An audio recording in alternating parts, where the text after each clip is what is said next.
Un jour, j'ai eu un dirigeant d'un cabinet d'architecture, qui était aussi architecte, qui est venu vers moi pour préparer une conférence. Voilà, c'était une conférence qui était face à une audience large, mais une audience aussi très généraliste, mais plein de métiers différents. Donc c'était pas du tout des architectes. Et je lui ai demandé avec quoi vous voulez que votre audience ressorte à la fin de la conférence. Il m'a répondu quelque chose, comme à peu près, j'ai envie qu'ils comprennent à quoi va ressembler l'immeuble de demain. J'ai envie qu'ils comprennent aussi quel travail on fait dans mon agence, comment est-ce qu'on joue avec la lumière, avec l'espace, pour faire en sorte d'avoir une bonne ambiance dans nos structures. Voilà, c'est vraiment les deux grandes idées que j'ai envie de faire ressortir. Et là, petite alarme rouge au-dessus de ma tête. Je fais super bien les alarmes, je vous remercie. Je me suis dit, ça c'est typiquement une personne qui va vers une conférence sans la grande idée. Ce que j'appelle la Big ID.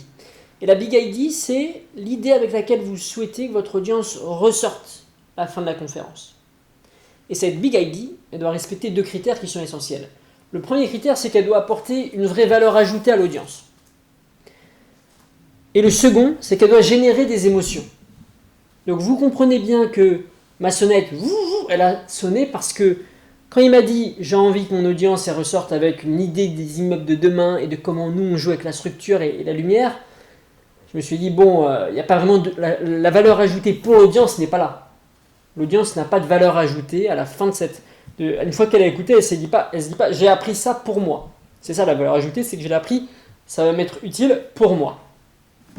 Non. Et ça ne va pas également générer des émotions fortes, ou même générer des émotions du tout. Donc on n'est clairement pas sur une Big ID. Donc on a bossé dessus, et assez rapidement, ce qui est ressorti, c'est qu'on va montrer à cette audience comment faire en sorte d'avoir une lumière dans leur salon qui crée une bonne ambiance, qui crée une ambiance où on se sent bien. Comment avoir une lumière dans leur salon qui crée une ambiance où on se sent bien, où leurs enfants vont pouvoir jouer tranquillement et se sentir apaisés, où eux aussi, quand ils rentrent du travail, ils se sentent à l'aise dans cet environnement grâce à cette lumière. Vous voyez que là, on va vers une valeur ajoutée pour l'audience, qui est très visible. Elle va pouvoir aller chez elle et faire quelque chose pour qu'elle se sente mieux. Et on a aussi des émotions, on veut qu'elle se sente mieux, donc c'est des émotions positives. On parle de ses enfants, on parle de l'humeur des enfants, c'est quand même pareil. Des émotions pour l'enfant aussi, pour leurs enfants. Et donc, on est parti sur ça.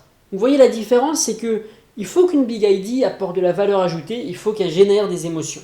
Si jamais on vous invite à une conférence, ou alors que vous mettez en place une conférence dans votre entreprise et que vous y allez sans cette grande idée, malheureusement, vous ne donnerez rien qui a de la valeur à votre audience et donc elle ne partira avec rien, elle ne mémorisera pas votre texte ou vos messages. C'est dur à entendre, mais je vous le dis. Donc, la Big ID nécessaire, et j'en profite pour dire que j'ai rédigé sur mon site internet tout un guide pour réussir sa conférence. N'hésitez pas à aller le voir, ça fait 15 pages, ça peut paraître long, mais vous aurez toutes les étapes pour réussir votre conférence et ça peut vraiment vous être utile si vous êtes dans ce cas-là, ou lorsque vous serez dans ce cas-là. Sur ce, bonne journée.